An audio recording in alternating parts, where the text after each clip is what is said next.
topics and opinions expressed in the following show are solely those of the hosts and their guests and not those of W4CY Radio, its employees, or affiliates. We make no recommendations or endorsements for radio show programs, services, or products mentioned on air or on our web. No liability, explicit or implied, shall be extended to W4CY Radio or its employees or affiliates. Any questions or comments should be directed to those show hosts. Thank you for choosing W4CY Radio.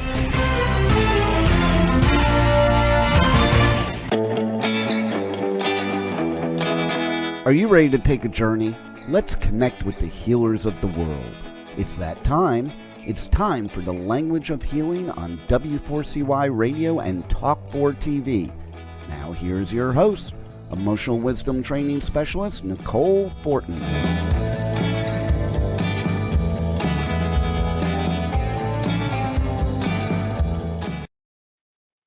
Hello, everybody. Welcome. Happy Friday. Today, we're talking about the magical body system that no one knows about. And our guest will tell us more about that. But it is around the immune system and lymphatic system. That's what we're really talking about, is the lymphatic system here. But it's so closely related to our immune system and what really brings us that body's ability to let go and cleanse and leaving us feeling restored and strong. Really, it's our a big thing for our first line of defense. And we've been talking so much about illness and protecting our immune system in the recent year and a half with the pandemic, and how we're looking at how can we improve our natural body's defenses and strengthen our body to be able to fight off and stand up to certain pestilence that comes into life. And from traditional Chinese medicine standpoint, because that's where my majority of my training comes from, and understanding how disease and illness enters our body or comes from within and to the outside. There's many factors, right, that play into total health. But the lymphatic system, we see it. Yeah, we'll talk more about this once I bring my guest on, but traditional Chinese medicine doesn't really include the lymphatic system, but there's a whole other system that regulates it and regulates your whole body. It's like its irrigation system. That's how I always like to refer to it as. So this is such an awesome topic. We could probably talk there's so much to really share about this, and I think it's a really interesting time to be talking about it. So our guest today is Robin Devine, and she's an amazing woman, owner of the Lymph Balance Center in Calgary, Alberta, and an amazing massage therapist, lymphedema therapist, and an incredible teacher. She was actually one of my teachers when I went to massage therapy school back in 2005. And so let's not delay it anymore. Let's bring on Robin Devine. Hello. Hello, Miss Nicole. Hi. I can't believe you just went back to 2005. I'm like, oh my gosh, you're right. Oh, really? I know. Yeah. So, but thanks for having me. I really appreciate it. It's really nice to see you. It is really good to see you too. And you're in your amazing clinic. I the am. Lymph Balance Center. I'm at the clinic today. I'm in between seeing clients because there's just, it's awesome. It's a great day today. So. Yeah, you run a pretty busy schedule, right? Because you do some pretty specialized work. I do. Like when we start talking more about how the lymphatic system, but it's one of those modalities. It's one of those, not a lot of people do what we do. And so, creating the center 100% came out of just the fact that there was such a niche that was not being filled. And so, I'm very proud that we have, one of the only private lymphatic centers in Western Canada, in Alberta, in Calgary for sure. And I love the people that we get to see and help, because again, you know, they'd be waiting a really, really long time to get into some of the more hospital settings when it comes to lymphatic stuff. And, you know, just like you said, it's, you know, it's a system that is probably not recognized enough or taught enough. And so it kind of gets overlooked, which is unfortunate because it does so many things. So yeah, I'm always really grateful to share as much as I can with anybody, because it's really underappreciated. So yeah. Mm-hmm. Mm-hmm. Yeah. It's really like a body armor. That's how I see it, you know? Yeah. Yeah. So what are some lymph things? Like what is, you know, The lymphatic basics. drainage? What is Yeah. lymphedema? What would bring someone to the hospital with that? Yeah. So the thing is that, you know, it's overlooked in Western medicine and Eastern medicine in basics. You know, it's unfortunate because a lot of the times, you know, I'm sitting with clients who have seen specialists upon specialists who don't realize that it's a lymphatic issue. And so, you know, the lymphatic system will send warnings and will try and talk to you in so many different ways. And we're not trained to listen for it. We're not aware that, oh crap, that's my immune system telling me, you know, that something's going on. So the lymphatic system, you know, a lot of times it gets coupled in with your cardiovascular system because it's all about circulation. And unfortunately, it gets overlooked because it's not as exciting, I think, for a lot of people as the cardiovascular system. It's not, you know, it's not as sexy, I guess, but I love it. I think it's incredible. So its job is to like filter and bring all those waste products that are everywhere in all your tissues, and to clean it, and to, you know, attack foreign invaders, and to balance out your hormones, and to circulate nutrition and hormones and sugars and everything, and keep a nice body balance. And by doing that, strengthens your immune system. And so, you know, the most common thing that people recognize when it's the lymphatic system is swelling. It's the number one. It's, you know, swollen ankles. It's their face is swollen and they can't get it to go down. And that's normally where people end up at the doctors. And they're like, you know, my face has been swollen for 3 weeks and we don't know why. I'm not having an allergic reaction. I don't know what's going on. Or, you know, why is my one leg all like twice the size of the other one with fluid? And the doctors a lot of times don't know. And there's so many reasons why the lymphatic system can be upset or put off balance or restricted in its movement, that when it does, it's misunderstood. And so there's a lot of things that we do between manual therapy and exercise and looking at the root cause of why it's happening like that. You know, that's what kind of makes us unique at the clinic. So I'm really curious to know more about what makes it stuck. Yeah. So like I said, it's anywhere you have blood, you have lymph.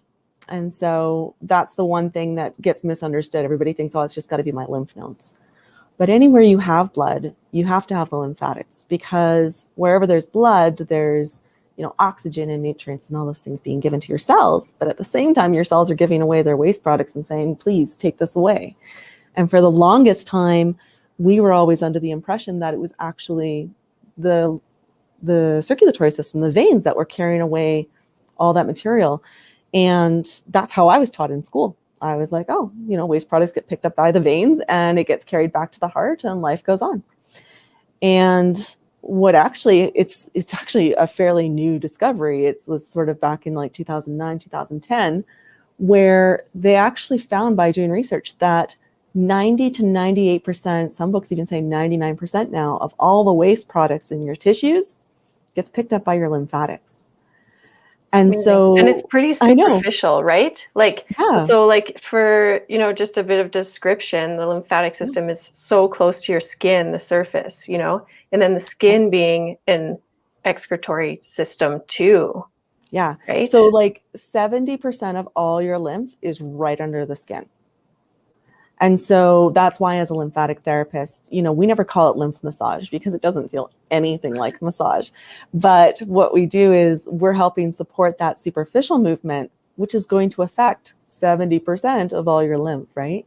So yeah, we have lymph that's deeper, but in comparison to your blood, where, you know, the majority of your blood runs deep, your lymph is quite superficial in that way. And so, you know, it has a lot of water component to it. 96% of your lymph is made up of water.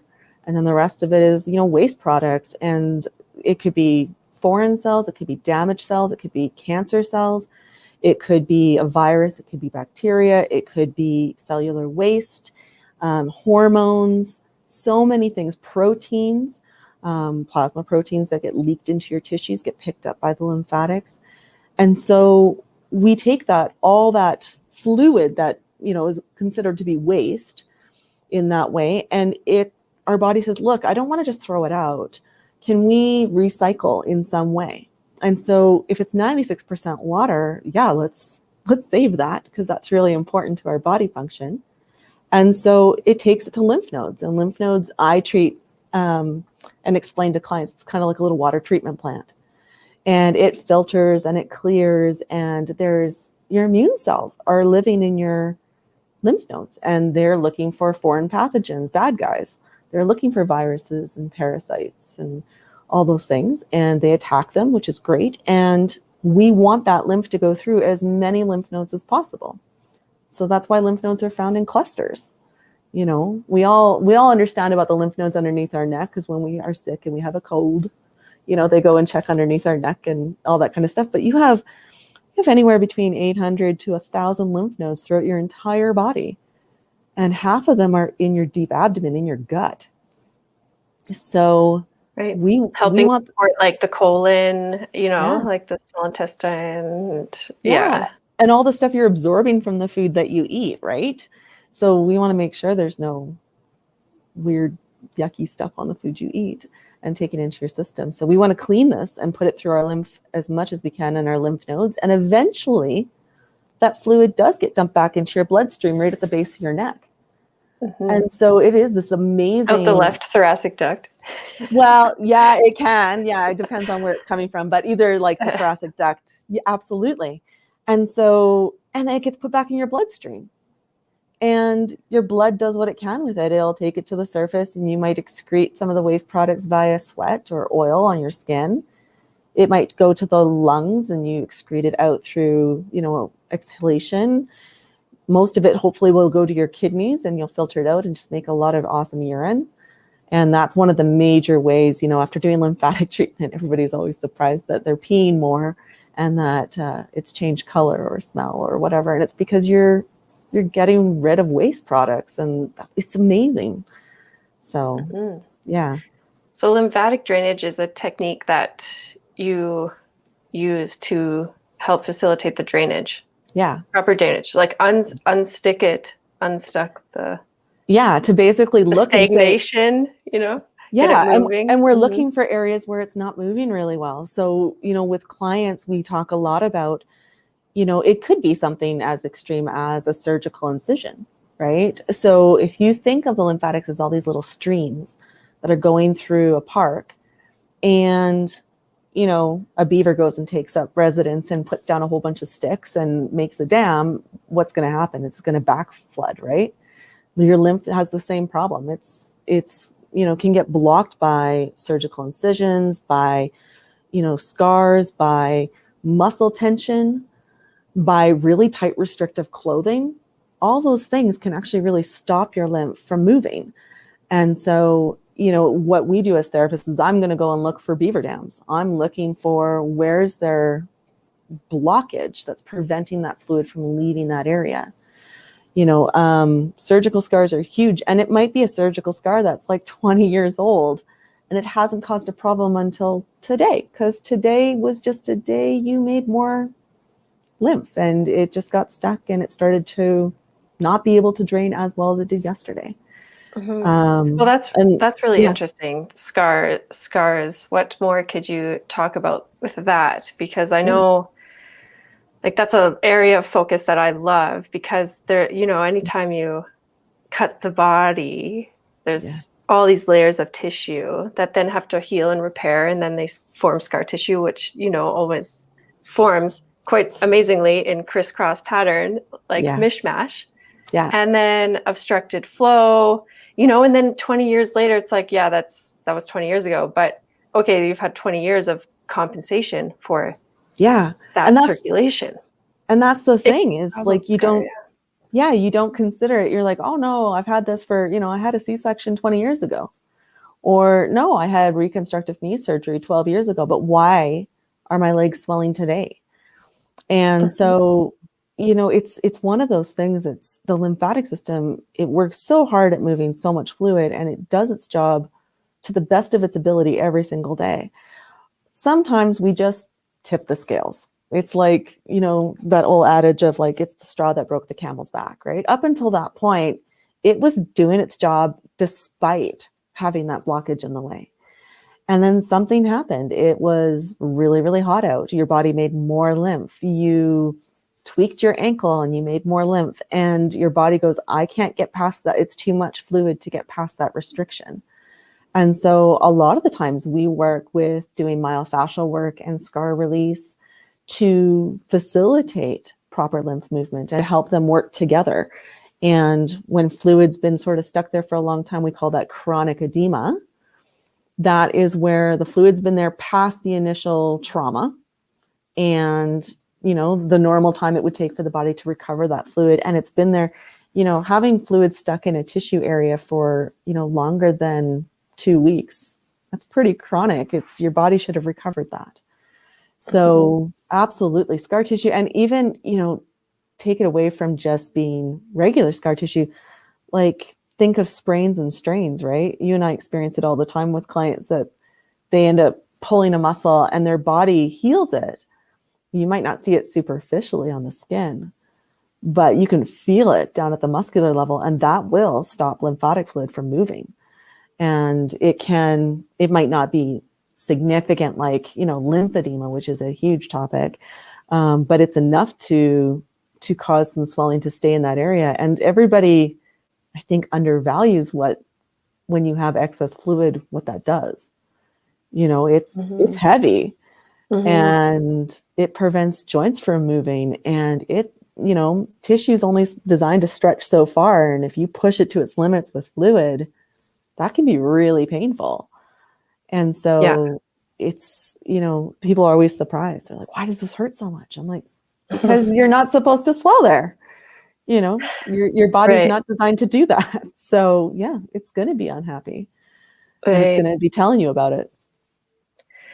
So what is lymph? Please remind me. I'm like trying to have this like visual of it, but I'm like, did I like, I just totally forget that, like what it looks like. We know what blood looks like. I know. Right. And that's the thing, because you can visibly see it. It has a color, right? Blood has a color. And that's why it's been known about for so long. Even going back to the times of like Aristotle and Hippocrates, they knew about this system. They just didn't know what it was. They knew that there was this system that had this clear kind of, sometimes it's straw colored or light yellow color, milky color. But, happy, healthy lymph, if there's not anything else going on, is generally quite clear. Because again, it's 96% water. So, and it's very visibly hard to see if you go to an anatomy lab, unless you're looking at live tissue or what we consider to be a fresh cadaver, which is they've passed away in the last 24 hours. It is very hard to see the lymphatics because they collapse. Like lymphatic vessels are exceptionally small and they have clear fluid running through them. So it stands to reason that we've been missing it, to give it its value. A lot of times when we see lymphatic vessels and lymphatic fluid in the abdomen, because there's fat that's being absorbed through the digestive system, the lymphatic system will look kind of milky. And that's the fat that it's transporting. And so, unlike textbooks that color it bright green, that was actually because when they did a cadaver dissection on a dog that had been poisoned way back, the lymph was green. And so now every textbook, so I was so disappointed when I went to my first anatomy lab and I'm like, where's the lymph? And they're like, you can't see it. I'm like, but it's green. And they're like, no, it's not. It's not green. It's like, it was super disappointing. I was kind of envision it as yellow, and you think like all the fats in the blood that it's like absorbing, so it would take on this yellowish kind of oily tinge, It has a milky look, like it's more of like a creamy kind of color. But you get it again. It's mostly. Have you seen it at the Body Worlds? Did you ever go to that exhibit? I have, but I've never. You know what? I went to 4 different Body Worlds, and I never saw a really good representation of the lymphatic system. Did you see one? Was there a good one for the lymph? I don't know. I think I believe I did see, but I can't really remember. They always right did now. the beautiful ones with blood vessels, because blood vessels are amazing, and the intricacy. The lymph, but I think that they did there. have one. I want to go research it now. I think I have a couple. I know, me too. So I have the collector books. Okay. Oh my gosh. Of course you do. Of course I do. So sitting beside Netter. It's in my bookcase. It's always there. But like it's undervalued in the sense too, is like, your circulatory system pumps like 8,400 liters of blood per day going through your heart.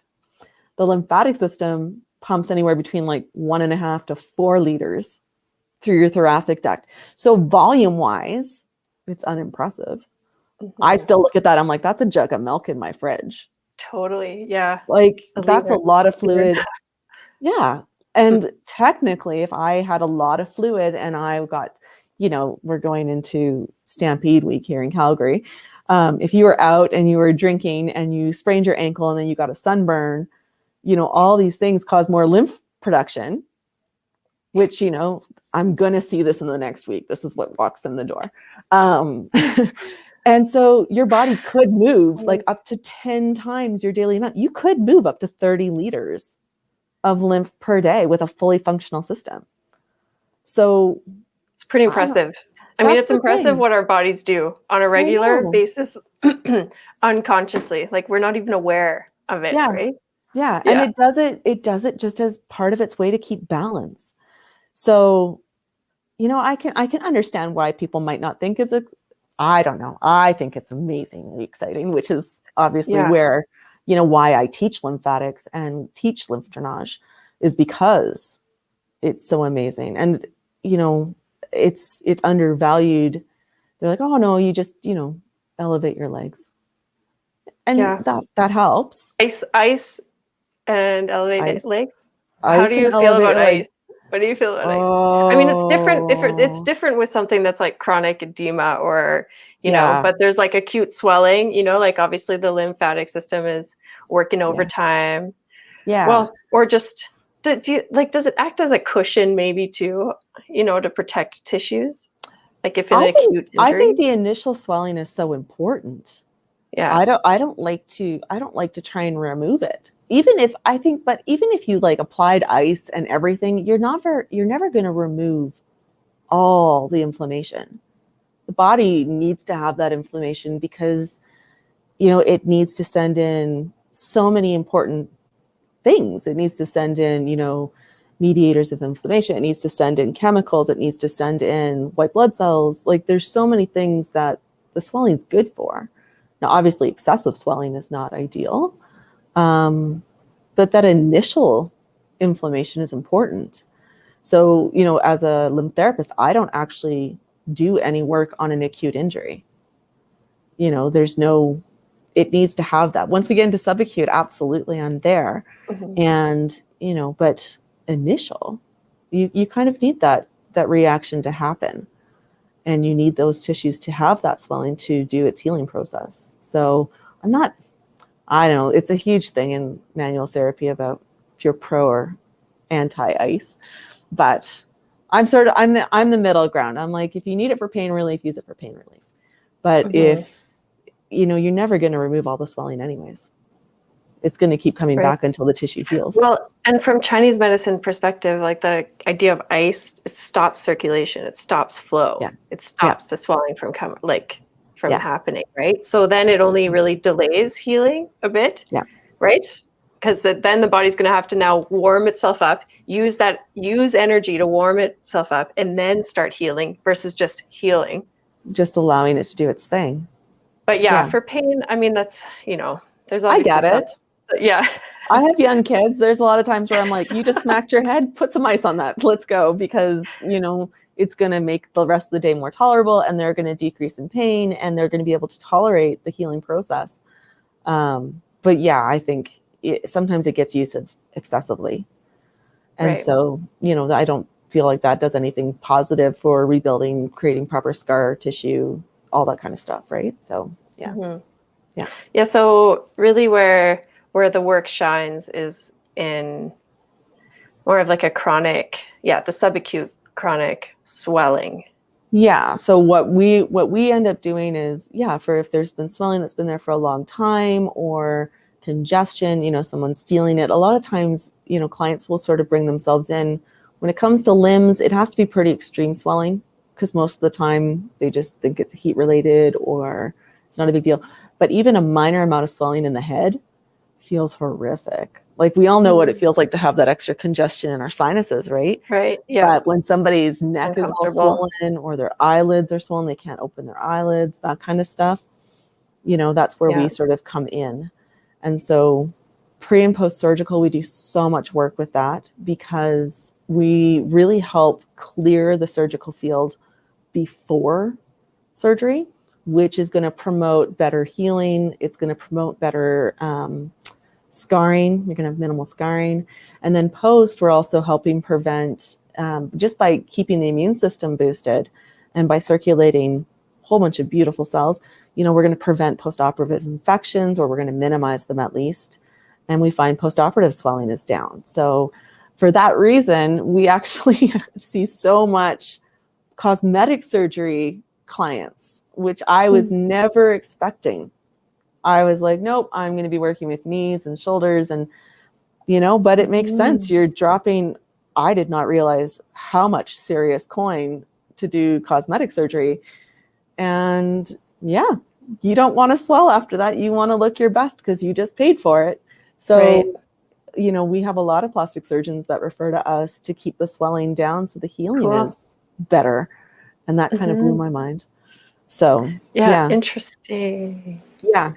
Oh, but so, yeah. I mean, it makes such a difference, because especially like something cosmetic is what you're presenting to the world, and you want to have that if you're gonna, supportive, if you're going to go through it, you might as well get it like optimal, right? So unfortunately, we see a lot of people flying back from, countries where plastic surgery is a little bit cheaper.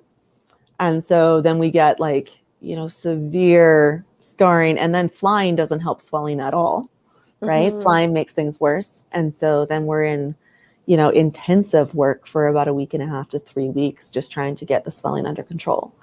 So how often would someone come to see you? A couple times a week, 3 times a week? That depends on the amount of swelling. And how fast you're wanting results. If you're really good at doing your home care and you listen, then it doesn't, you don't have to see me as often, but to get some good results. What is some home care? What are some takeaways, like DIYs? Yeah. So definitely with limbs, it's elevation, because like I said, all your lymph in your body is trying to get to the base of your neck. So everything below your shoulders is working against gravity.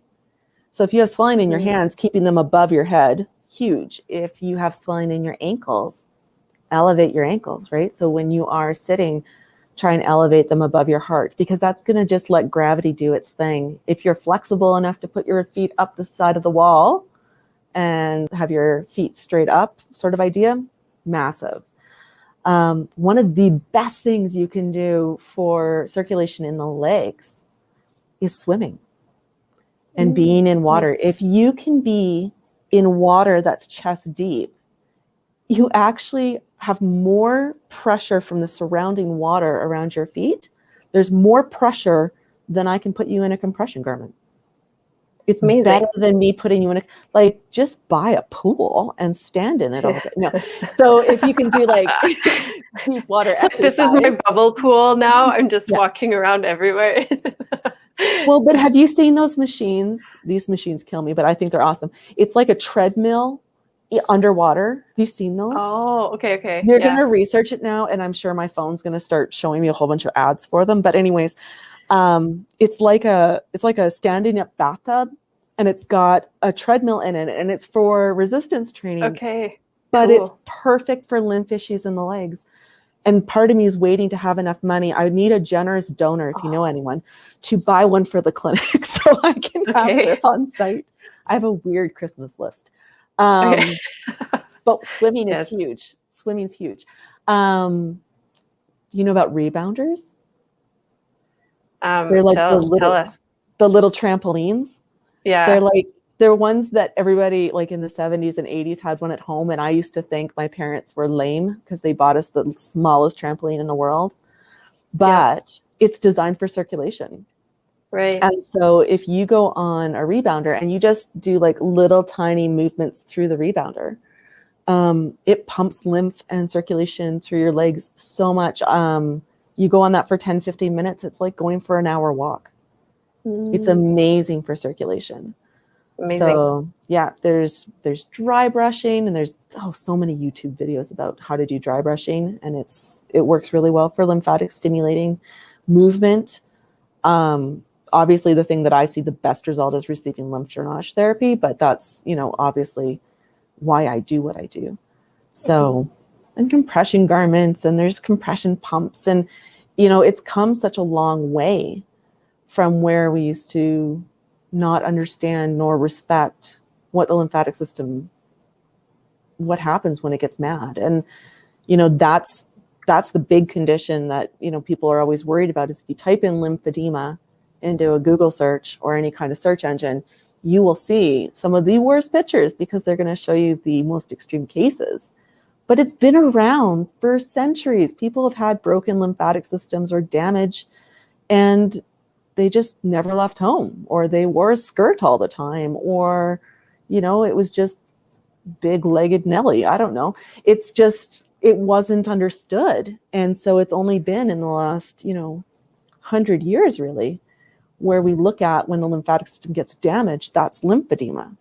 So we work with so many cancer patients who've had lymph nodes removed and who've had significant trauma that, their lymphatic system can't move even a regular amount of fluid. They can't move that 1.5 to 3 liters, and it's overwhelmed.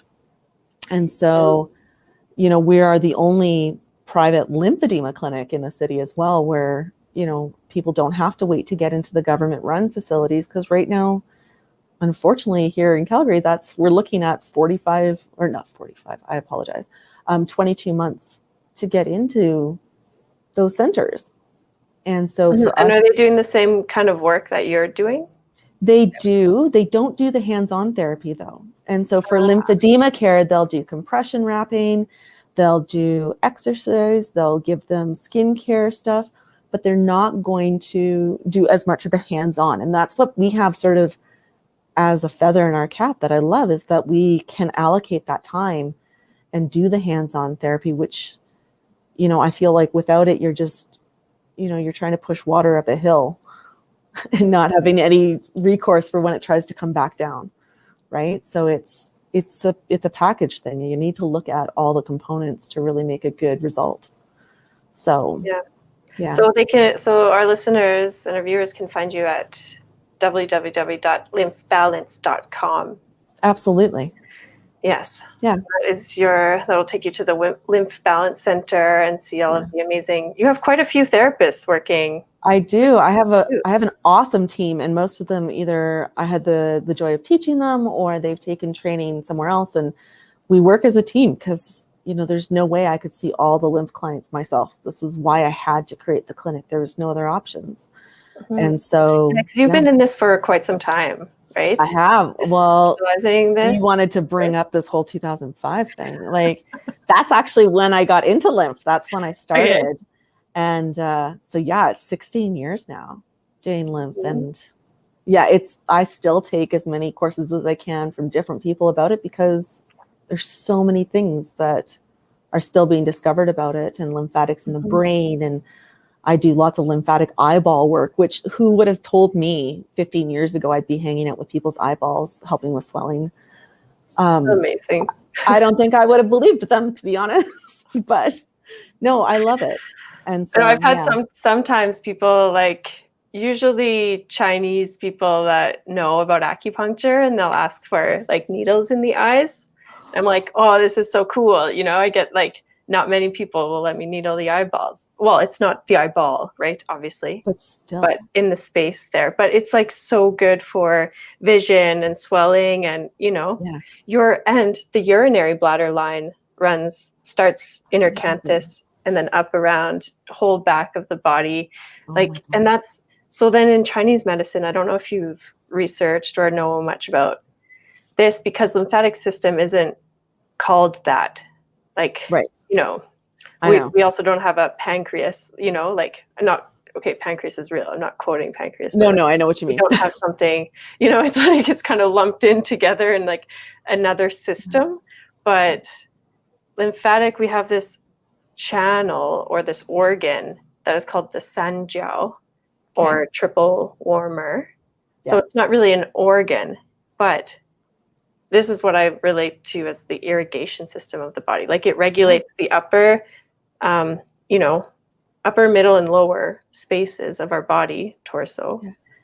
And it makes sure everything gets its proper nutrition and circulation, and everything about acupuncture and Chinese medicine is about circulation as well. It's pretty much like if you have no stagnant, like you're good, right? Yeah. But the minute something gets blocked or stuck or has an alarm bells, right? Like it's signaling to your body, hey, I need some attention here.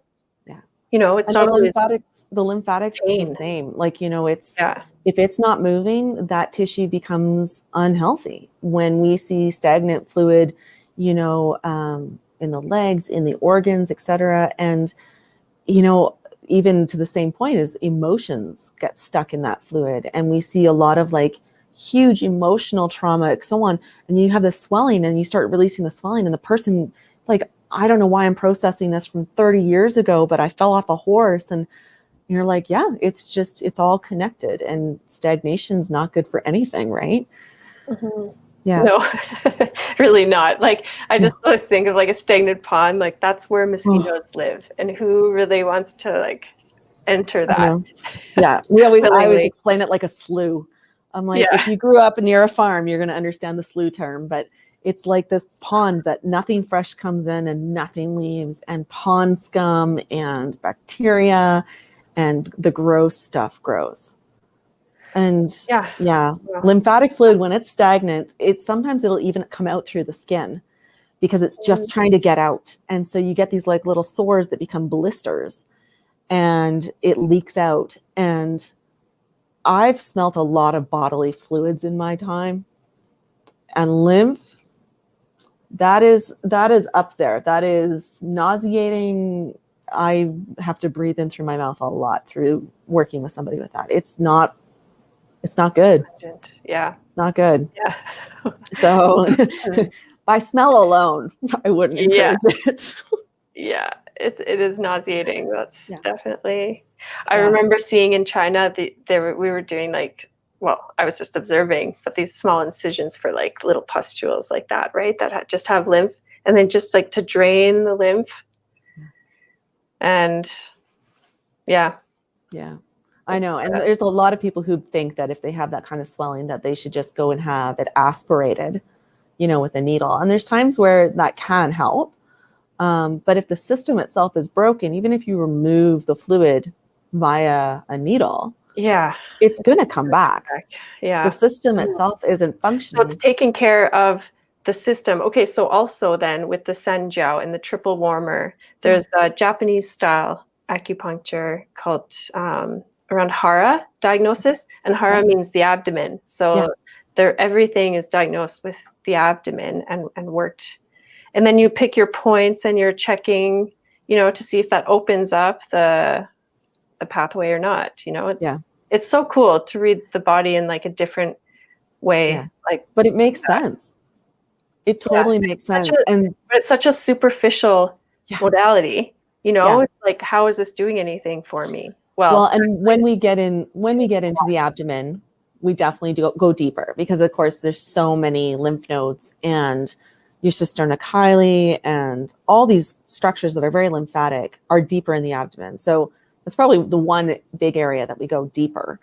But that was one of the things I loved. I was very lucky to train with Dr. Bruno Chickley, and he's a medical doctor from France, and he, you know, has trained in acupuncture and Eastern medicine, and he's trained in shiatsu, and he's trained in, you know, actually, I don't know if it's shiatsu. Hold on. Anyways, he's trained in so many things that, you know, there's times where he's able to see those connections too. And he was one of the only, you know, lymphatic specialists that really said, you know, if we listen and pay attention and feel the lymph, not just assume that it's going to do what a textbook tells us it's going to do, but let's feel it. Let's feel the quality of it. Let's look for the rhythm of it, because it has its own pulse, and it's not the blood, and it's not respiration, and it's not, you know, craniosacral rhythm. It is its own rhythm. And if we pay attention to that and work with it, we're going to have a much stronger and better result than if we just go, you know what? Anybody who has swelling in the wrist, the fluid has to go here, here, and here. There's no protocol. And it's actually what I love is because there are things you can feel. You can feel when the lymph has a lot of like different things in it. Like working on somebody who's just started a course of antibiotics, their lymph feels really different versus somebody who just had chemotherapy versus somebody who is dehydrated. Their lymph feels different. Mm-hmm. And it's so interesting. Like, I love it. I know, I totally love it. Sorry, I don't mean to cut you off. No, don't go for it. You know, with Chinese medicine diagnosis, we check the pulse, right? Mm-hmm. Like the pulse and the tongue, and that's usually, and the, you know, the abdomen, you come to some diagnosis of what's going on with the body. But they train, this is traditionally, I can't say I personally have ever done it really to train, but just gliding your hands over the river, like, you know, hanging out by the river and just feeling the superficialness of the river. And that's how you learn then the different qualities of someone's pulse. So, you know, when we feel the pulse, it's like, is it slippery? Is it choppy? Is it wiry? Is it weak? Is it, you know, strong? Like what's, you know, and it's like, what does that feel like? You know, but that is so cool about the lymphatic flow, because of course it has its own rhythm. Every time we've had an acupuncturist take a course, because I now teach for the Chickley Health Institute and I teach lymph drainage. Right. And every time we have an acupuncturist, I feel like they have a different approach to feeling it. And they do feel those qualities because they have that skill, right? And I find massage therapists are amazing lymphatic therapists because, you know, we're trained to feel for the fiber direction. We're trained to feel for the slight variance in temperature differences. We're looking for minor scar tissues, fiber directions, all these things. And so if you can take that skill and say, I can feel things even lighter than that, you know, it takes a little bit, but that's why I feel like massage therapists are like awesome lymph therapists. That's why like almost all of my lymph therapists here are massage therapists. But acupuncturists, I feel, have the same capabilities even more because of the pulsing and the pulse. But I feel my skills as an acupuncturist were really groomed nicely by massage therapy, because like I remember the first couple days or something, we did this test with a phone book, the archaic phone book that like, doesn't exist. Phone book. Yeah, it's like, okay, strand of hair in the phone book, and how many pages of the phone book can you still feel it? Yeah. And I don't know, I think I started out with like a couple, you know, and then it just grew, and now palpation is huge. And I mean, so much of it, because when you're scanning the body, like my hands do the full scan, right? There's like all the sensory perceptors. Yeah, it's huge. Yeah, we underestimate our skills so much. And, you know, my kids think, you know, sometimes it's like a superhero skill. They're like, oh, you're like, you know, who was it? It's like Spider-Man. You have spidey senses. And I'm like, but we all can. You just have to give it that time. And you have to give yourself the allocation that you can. right? The only reason that we don't think we can is because we've been told we can't. You can't palpate something that light. Yes, you can. Right. Right? I don't, Love people, that. and I'm a part of like so many lymph groups and lymphedema groups and stuff like that in the States. And there was a group with with lymphedema therapists. And they're like, has anybody ever treated through clothes? And I wrote back, I'm like, yeah, all the time. And then 4 of the people go, no, that's impossible. You can't do lymphatic work or feel lymph. Well, they said you can't feel lymph at all. And that's because there's a different school of training. And of course, I don't really engage a lot with that because I'm like, you can give your own restrictions to yourself if that's what you want to do. But they said, no, you have to work skin on skin. And I said, well, when I was first training, yeah, because that's how I felt the lymph and that's how I got the stretch. But I have clients who don't feel comfortable getting undressed. I have a client who can't take off their pants by themselves. And I'm like, it doesn't matter. I can still get great results working through pants, getting through jeans. Now, if you're wearing a parka, it's a little different. Yeah. But I can still feel the lymph through a parka. You just have to give yourself that time and feel for it and listen. And shut up all the things. Yeah. You know? And shut up all those parts of your brain that are telling you can't do it. Yeah. And so, no, you're engaging in a conversation with the lymphatic system. You know, it's like, it will speak to you, right? Yeah, and we have great conversations. And you know what? If my kids can feel lymph, which they can, anybody can, you know? And they've never been told that they can't, right? So they can feel it and they're like, Mom, the rhythm's like this. I'm like, you're exactly right. And they're like, the lymph is going this direction. I'm like, you're hired. Like, absolutely. How old are they? The twins just turned 9 and my oldest is going to be 12. Okay. So, but the twins are really into it. Yeah, they're really into it. So it's good to see. I'm like, well, legacy. Like, there we go. They are so sweet. Yeah. So hopefully, you know, but again, it's just, I think the limitations we put on ourselves, and it's, like I said, it's such a superficial, most people just go too hard. Like, it's literally between your 2 layers of skin. Like, you know, your epidermis, which is that superficial layers. And there's lots of layers there. They're just super, super thin. But that's like, you know, if you scratch yourself, that's why you don't bleed, is because you have that superficial epidermis, right? But if you go deep enough, like a paper cut, and you get that little bit of blood, that is exactly where your lymphatics sit. 70%. It's mind-boggling. So in that little space, that's where your lymph hangs out. So there's a reason why it doesn't feel like massage, because I'd be going way too deep. Right? So for me to just place my hands and just feel that little bit, I just need to be sticky. That's all it is. It's never painful. Yeah, more superficial than the muscles. Yeah. So that's why it doesn't hurt. I work with hospice patients. It helps so much with hospice. It helps so much with babies, with digestion, with all those things. So oh yes. Okay, this is one thing I wanted to mention when you were talking about the swimming pool and the being in compression, because in China I saw they have these centers where you can bring your baby to, like in a pool, and then they put a little floaty donut around their neck, and then the baby just hangs out.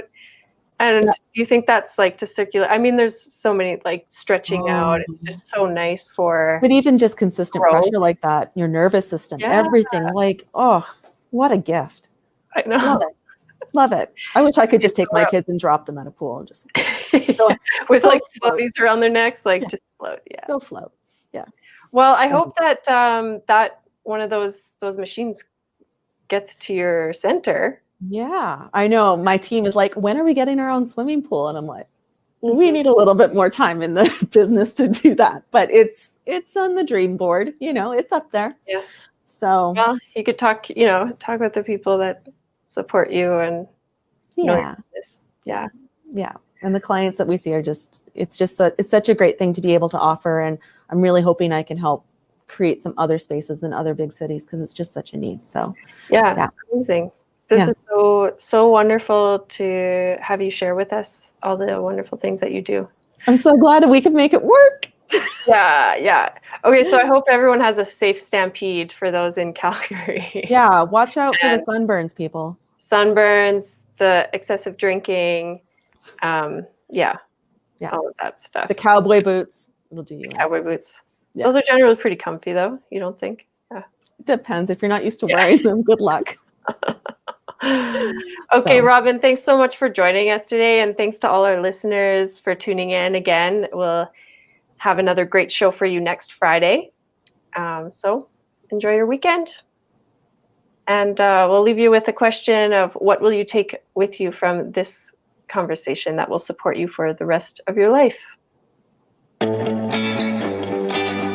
Wow, what a show today, and the journey does not stop here. Come travel the world with Nicole every Friday at 1 p.m. Eastern Time as together we become more fluent in the language of healing on W4CY Radio and Talk 4 TV. See you next week.